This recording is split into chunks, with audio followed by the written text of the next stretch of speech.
Functional organisation. FW Taylor बोलते हैं कि जो ऑर्गेनाइजेशन का सेटअप है वो मेरे कंसेप्ट के हिसाब से आएगा फंक्शनल ऑर्गेनाइजेशन। क्या आएगा? Functional organisation.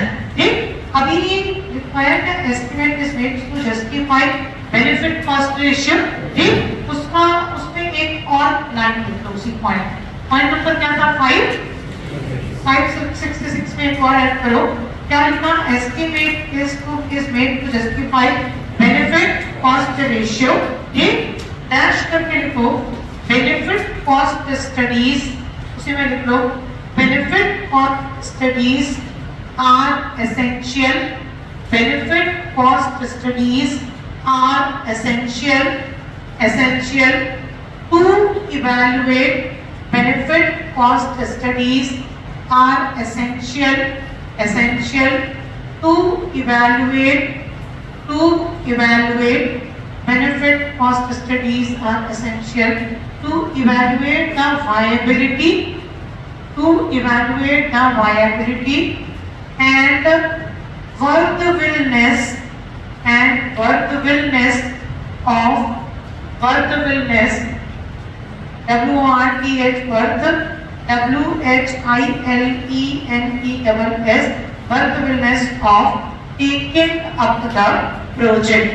Worthwhileness of taking up the project.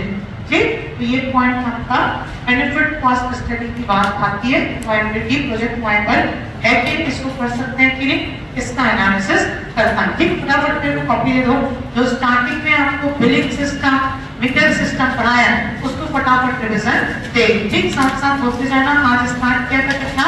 502 number के पॉइंट से। ठीक, सबसे पहले आपका जो SOR है, ठीक, उस SOR में USOR में जब बात किया, यहाँ पर देखो लिखा हुआ है, ठीक, USOR में पोज़ोलानिक स्लैग सीमेंट को हटा के अभी उसके अमेंडमेंट में क्या नाम दिया है आपका? Pozzolana Portland cement. Code number क्या होता है? 1489। ये क्या है? 35% से ज्यादा क्या होना चाहिए? फ्लेकीनेस इंडेक्स एग्रीगेट का। ठीक, फाइननेस मॉड्यूलस ऑफ सैंड 2 से 3.5 तक वैल्यू दिया हुआ है नंबर। ठीक, बर्न क्ले ब्रिक के लिए आपका कोड नंबर होता है 1070।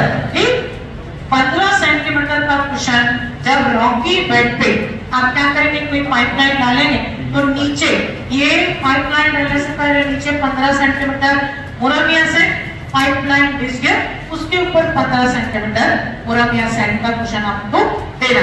ये दिया है आपका 76-34 पार्ट 3 पे। क्लॉजेस की बात मैं कर रही हूँ। देखो मैंने क्लॉज को कल से स्टार्ट कर दिया। क्लॉज को धीरे धीरे करके पढ़ते जाएंगे क्योंकि आपको PHE का USOR पढ़ना है। ठीक, और भी NPCC CPHE EEO है। ठीक, तो बहुत सारे क्लॉजेस हैं, थोड़ा करके एंड तक हम चलते जाएंगे। उसके बाद आपका जो जॉइंट है वो 10 mm से ज्यादा गैप उसमें नहीं होना चाहिए। अब उसके बाद मीटर सिस्टम की बात की, या वाटर पंप मीटरिंग सिस्टम होता है, उसमें चार्जेस में 2 कैटेगरी आती है। एक आता है मीटर, दूसरा होता है नॉन मीटर। मीटर में एक्चुअल कंजम्पशन मीटर, दूसरा fix charges meter. Non meter में पर हाउस के हिसाब से, पर मंथ के हिसाब से, फैमिली के हिसाब से और पर टैप के हिसाब से, और दूसरा आप प्रॉपर्टी टैक्स के साथ या प्रॉपर्टी का वैल्यूएशन करके जितना अमाउंट बोलते हैं उसके हिसाब से आपने कैलकुलेट लगा दिया। अगला है वाटर का बिलिंग प्रोसेस। वाटर के बिलिंग प्रोसेस से पहले यहाँ जो USOR में आपका जो वाटर का मीटरिंग प्रोसेस है वो 2 टाइप का है। एक है इलेक्ट्रोमैग्नेटिक, दूसरा है मैकेनिकल। एक ऑप्शन में आंसर आएगा इलेक्ट्रोमैग्नेटिक। वाटर बिलिंग सिस्टम में क्या होता है? Data gathering, generation of bill, उसके बाद डिस्ट्रीब्यूशन ऑफ बिल टू क्या करेंगे? कंज्यूमर। पेमेंट कौन करेगा? कंज्यूमर करेगा। रिसिप्ट किसको बोलेंगे? Concern department, concern section, account section को। और उसके बाद क्या करेंगे? उसकी रिलेटेबल अकाउंटिंग करें। तो ये हो गया आपका कुछ पार्ट इसका। उसके बाद एस्टीमेट के पार्ट में होता है। तो आज अगर मैं बताऊं कि कितना सेक्शन हमने पढ़ा तो फटाफट यहाँ पर देख लो।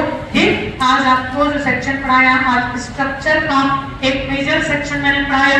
ठीक, एस्टीमेट की बात हो गई।